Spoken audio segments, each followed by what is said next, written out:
देंगे ना, उस दिन लोग भोग लगाना ही बंद कर देंगे। उनको ये पता चल जाए कि खा लेंगे ना तो फिर वो देंगे ही नहीं जो उनका मन होगा।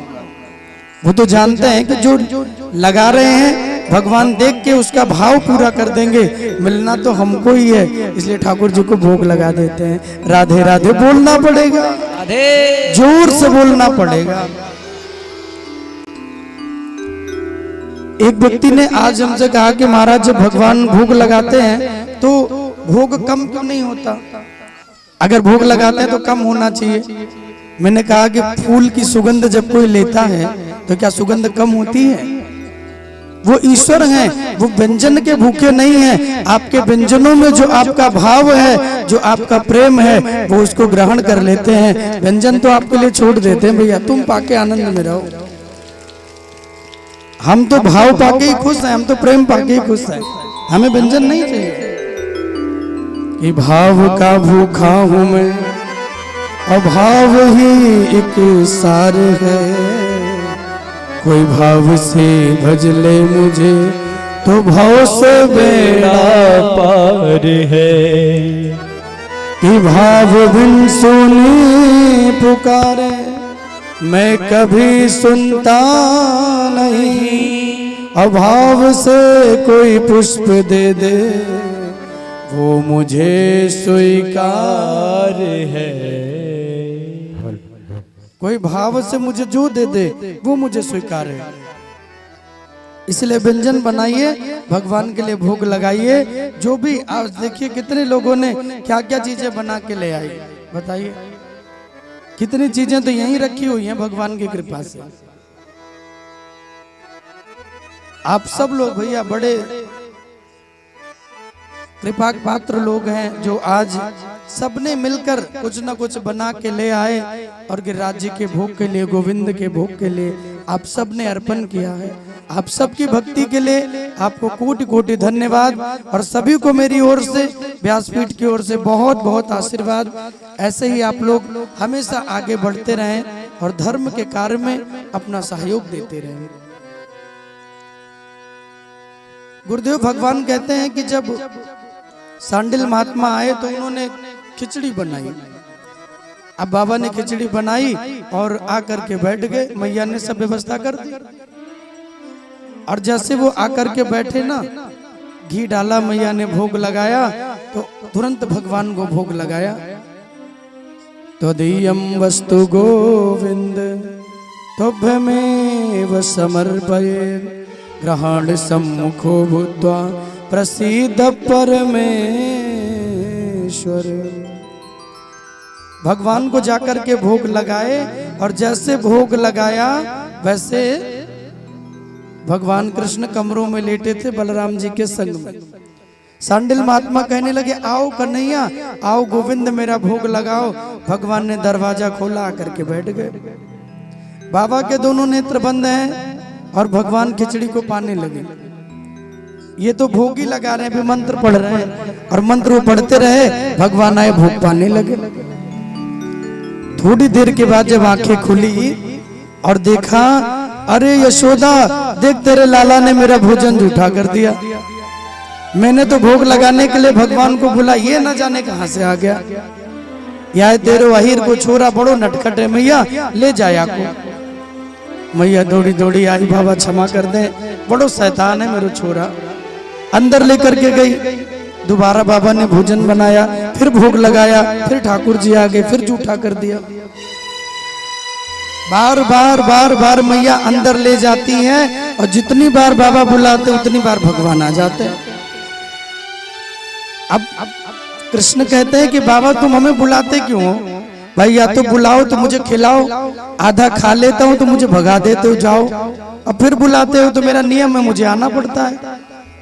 या तो खिला दो या तो कह दो कि जाओ। मैया अब की बार ले गई और ले जाके कान्हा को कमरों में बंद कर दिया और मैया ने ताला लगा दिया। चाबी मैया ने अपनी कमर में दबा ली और जब ताला लगा के आई, बोले बाबा अब निश्चिंत हो जाओ, हमने छोरा को बंद कर दियो, अब आराम से भोग लगाओ। बाबा ने कहा लगता तेरे लाला को खिचड़ी बहुत पसंद है, खिचड़ी नहीं बनाऊंगा। फिर बोले अब खीर बनाऊंगा। ठाकुर जी भी प्रसन्न हो गए, चलो पहले नमकीन खाने को मिला और थोड़ा मीठी खीर मिल जाएगी तो आनंद आएगा। भगवान भी प्रसन्न हो गए। अब दुनिया का कोई ताला इंसान को रोक सकता है, भगवान को थोड़ी। बलराम जी कहते लाला देख अब मत जाइयो तू, वो बाबा नारायण को बुला रहे तू मत जा, उनको भोग लगाने दे। कन्हैया कहते हैं दाऊ भैया कोई मुझे बुलाए और मैं ना जाऊं ये तो हो ही नहीं सकता भैया, भक्त बुलाएगा तो भगवान को जाना ही पड़ेगा। भक्त जब जब ठाकुर को बुलाता है तब तक भगवान को दर्शन देने के लिए आना ही पड़ता है।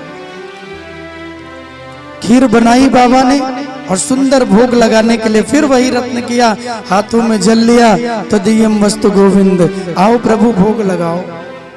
भगवान ने कहा देखो दाऊ भैया आप बुला रहे हैं। दूसरा मंत्र पढ़ा, बोले देखो अब फिर बुला रहे हैं। तीसरा मंत्र पढ़ा, बोले फिर बुला रहे हैं। अब ताला तो बाहर से बंद ही है, भगवान ताले के बाहर आके प्रकट हो गए। बाबा के आंखें बंद हैं, मैया कछु काम में लग गई। कृष्ण आए और बोले वाह बाबा तुम कितना हमको प्यार करते हो बताओ। पहले एकदम नमक वाली बढ़िया खिचड़ी खिलाई और नमक खा खा के मन ऊब गया, अब मीठा मीठा खिलाने के लिए आए हो। कितना प्यार करते हो हमको, भगवान कहते हैं आप कितना प्रेम करते हो। अब बाबा के नेत्र बंद हैं, भगवान दोनों हाथ डाल दिए और खीर के प्रसाद को खाने लगे। और जब दोनों हाथों से खीर को भगवान खाने लगे, जैसे बाबा के आंखें खुली, अरे यशोदा देख तेरो कन्हैया फिर मेरे भोग खाएगो, अब मैं कछु ना बनाऊंगो मैया, मैं भूखो चले जाएंगो लेकिन खाऊंगो ना कछु। माता यशोदा ने कहा कि बाबा मैं तो अंदर बंद करके आई थी कमरों में, ये देखिए चाबी मेरे पास है, ये कैसे बाहर आ सकता है। सांडिल महात्मा को लगा जो कमरों में बंद है बालक तो बाहर कैसे आएगा। सोचा कि हो ना हो ये कोई चमत्कारी बालक तो नहीं। और बाबा ने जैसे दोनों नेत्र बंद किए और नेत्र बंद करते ही मन से कहते हैं कौन हो जरा मुझे दर्शन दो, हम भी तो देख लें। और जैसे मन से कहा वैसे बाबा के नेत्रों में चतुर्भुज रूपी नारायण का दर्शन होने लगा। बोले भक्तवत्सल भगवान की जय हो। चतुर्भुज रूपी नारायण का जब दर्शन हुआ, बाबा ने कहा ओ कितना अपराध कर दिया मैंने कितना अपराध कर दिया बताओ। कितनी बार लोग भगवान के प्रसादी को पाने के लिए तरस जाते हैं और मैंने बार बार बुलाया, कृष्ण रूप में आकर मेरा भोग लगाते थे, मैंने बार बार उनको लौटा दिया। कितने रूप में आके भोग लगाए, मैंने बार बार उनको लौटा दिया। अब बताओ कि इस स्वरूप में जब आकर मैंने उनको लौटाया तो गोविंद कहते हैं कि हे बाबा आप मेरे दर्शनों के लिए मन बनाए तो मैंने आपको दर्शन दे दिया। आपने मुझसे कहा तो आवाज दे, आपने कहा तो मैंने आपको दर्शन दे दिया, ऐसे ही नहीं दिया।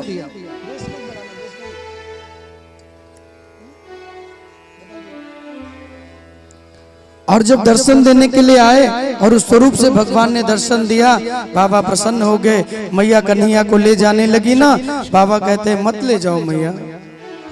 बोले क्यों? बोले लेकर के मत जाओ क्योंकि अब नहीं जाना इनको। कृष्ण को बिठाया और बोले प्रभु पहले आप पा लीजिए, आपके पाने के बाद जो प्रसादी बचेगी वो मैं पाकर अपने जीवन को धन्य बना लूंगा, लेकिन पहले आप तो पा लीजिए।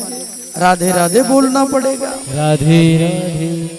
उस सुंदर प्रसादी को बाबा ने पाया, पाके गदगद हो गए।